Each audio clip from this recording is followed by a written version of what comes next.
Okay, so let's turn this on. There's a little bit of a scratchy noise in there, easily fixed, I think. They've given you 8 sounds. They call it an orchestra. Oh.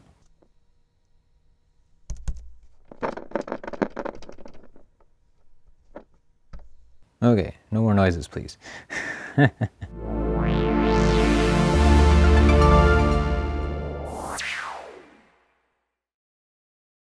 Welcome. Today we're looking at the Yamaha PSS-130. Not sure if you can read that. The sticky stuff is kind of coming off of there. This is from 1987. It's been in one of my bins for a while because it's fairly simple and there's not much to it, and just never got around to doing anything with it. But I found my stash recently while I was cleaning out the closet, and this was in there, and something else which I'll show you a bit later. So this takes 4 C cells. I've already put them in there. I actually have the adapter for this hanging around somewhere. Okay, so we have the microphone running, the speaker is here, and I know because I just had this running a minute ago that it's going to be very loud. Now these are touch buttons, and they're kind of strange because there's no real tactile feedback that there are buttons there at all. You just kind of take their word for it. Okay, so let's turn it on and see what we got. A little bit scratchy there. So yeah, turn this down just a hair because it was quite loud and blowing out the microphone. Okay, so they've given us 8 sounds here, and they're all just based on a simple square wave oscillator. I'm not expecting much from these, so let's just have a listen. This is a clarinet. Pretty basic, and it kind of sounds clarinetish if you squint a bit. Oboe.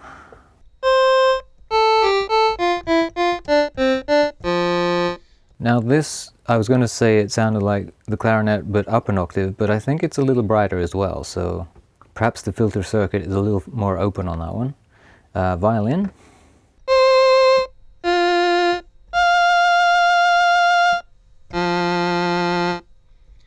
A little bit of vibrato going on there. Okay, let's try xylophone. Now that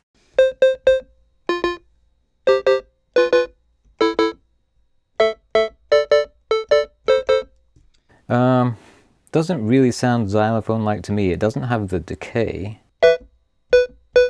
that a xylophone has. Not that you can expect much from this machine, but yeah, I don't know. It sounds more kind of marimba-like to me, if anything. Oh, who am I kidding? It just doesn't sound like either of those things. But whatever, that's the xylophone. Piano.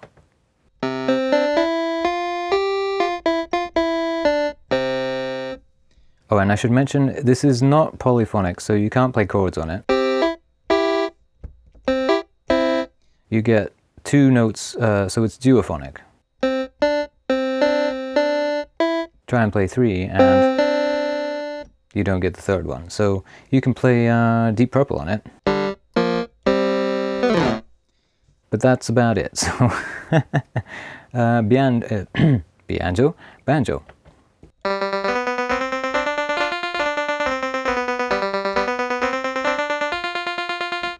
That's kind of wacky, and I've heard a lot of banjo sounds on these kind of keyboards with that same kind of back and forth, like it's hitting the note a bunch of times. I'm not sure why they chose that, other than I guess a banjo is kind of played a weird strumming pattern sometimes, but it's also played in a picking style, so I don't know why they chose that route exactly. Banjo on my knee. Harpsichord.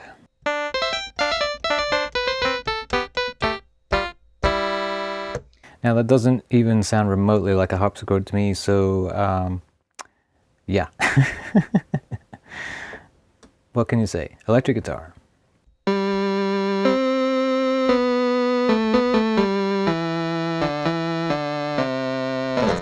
Now that one is half decent. It's kind of, I guess, my favorite sound on here. It's got a little bit of depth to it.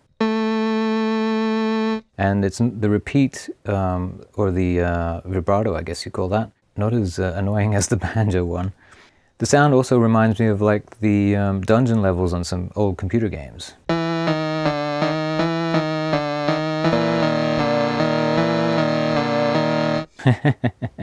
Okay, so they've given us 8 rhythms as well.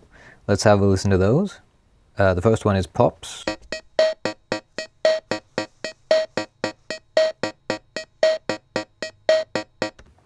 Disco.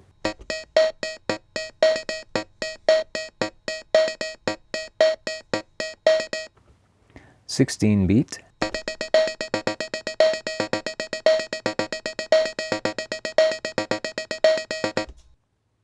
Latin.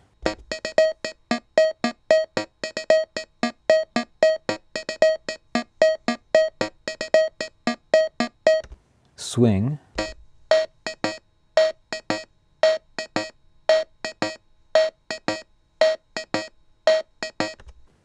Slow rock.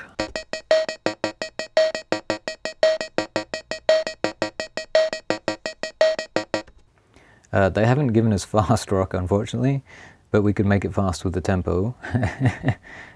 March polka.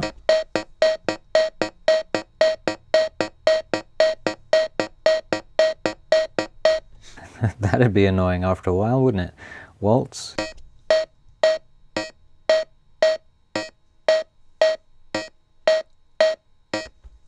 So let's try this one again, but we'll try the tempo controls.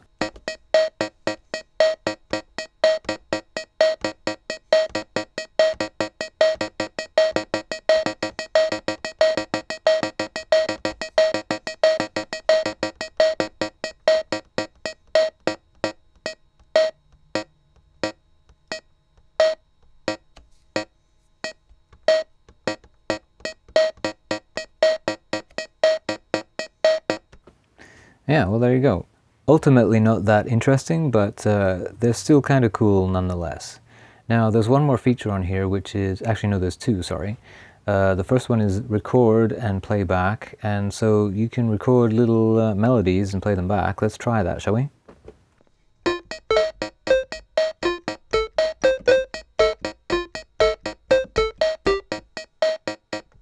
And stop and play back.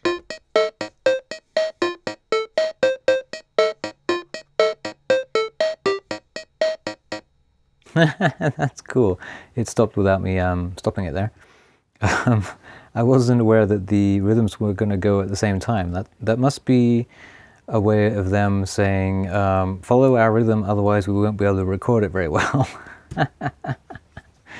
The last one is demonstration. I don't know what the song is, but let's have a listen, shall we?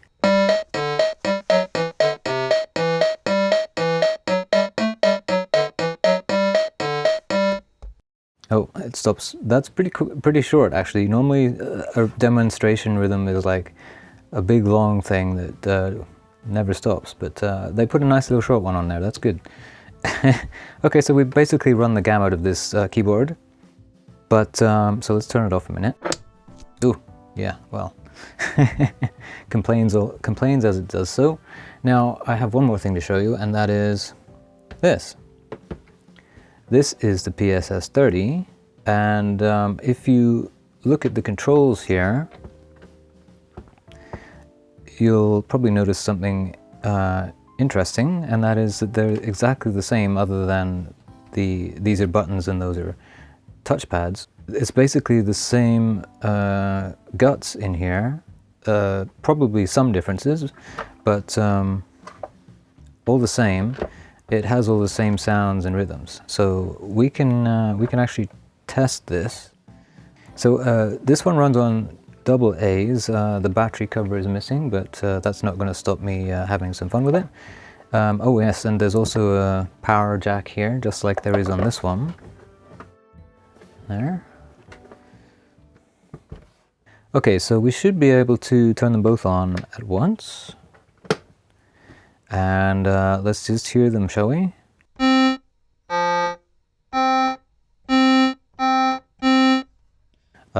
Both need turning down just a little bit.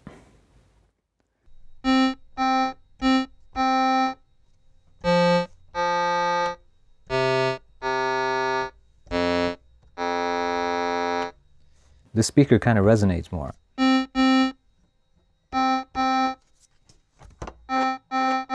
You can really hear it if I pick it up like this.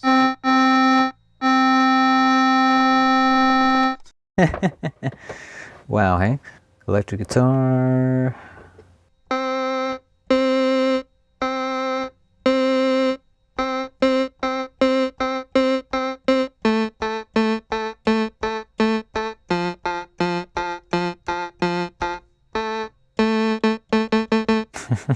So there is a slight difference, but mainly because of the way the speakers are a little bit different. This is a larger speaker, that's a smaller one, and the case on this is kind of a little more flimsy, I guess is the word. So it has a really wicked resonation going on, whereas this one, not so much. I don't know if you can hear that buzz.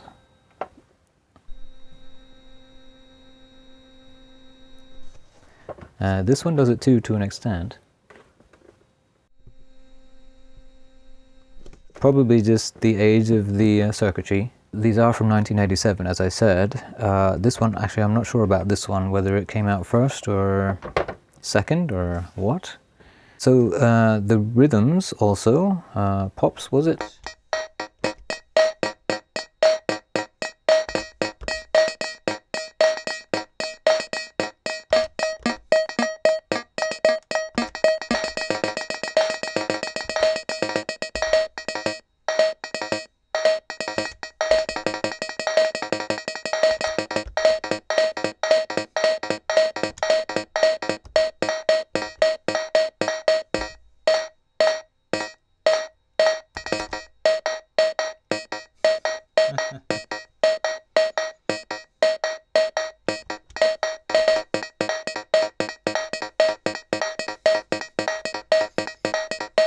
Oh my goodness, okay, that's enough. So basically the same thing in a different package.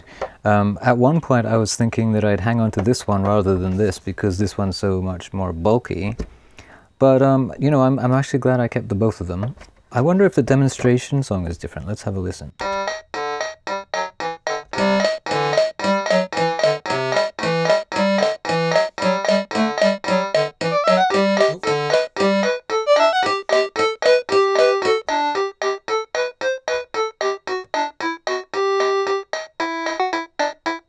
Well, that's interesting. I didn't know that it had a whole nother part to it. Does this one still do that?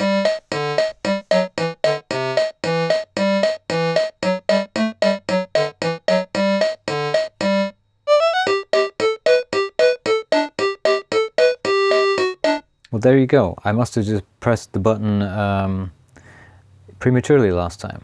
But there you go. Okay, so I think it's time we had a look at the guts of this one, and we'll get this one out of the way for now.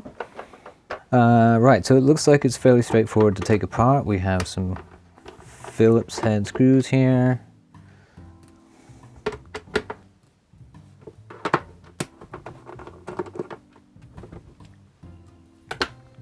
All right, let's see what happens here.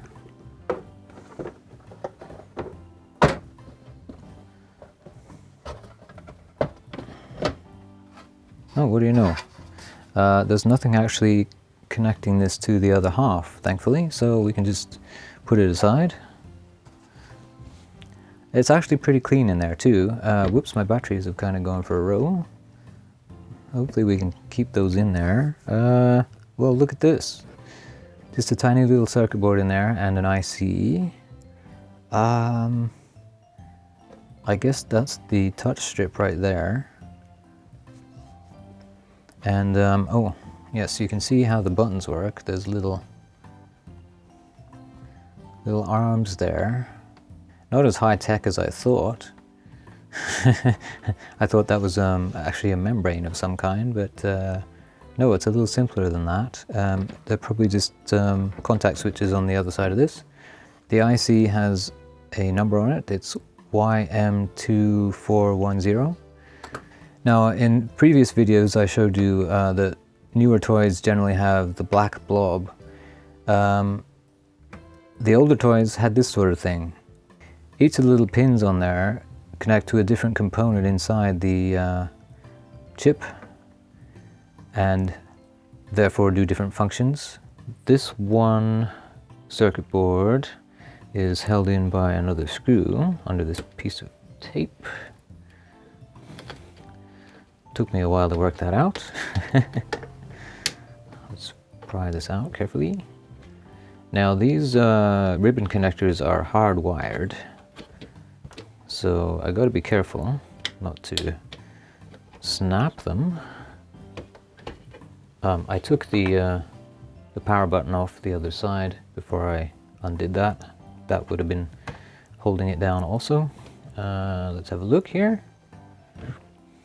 Oh, and there's our oscillator by the look of that.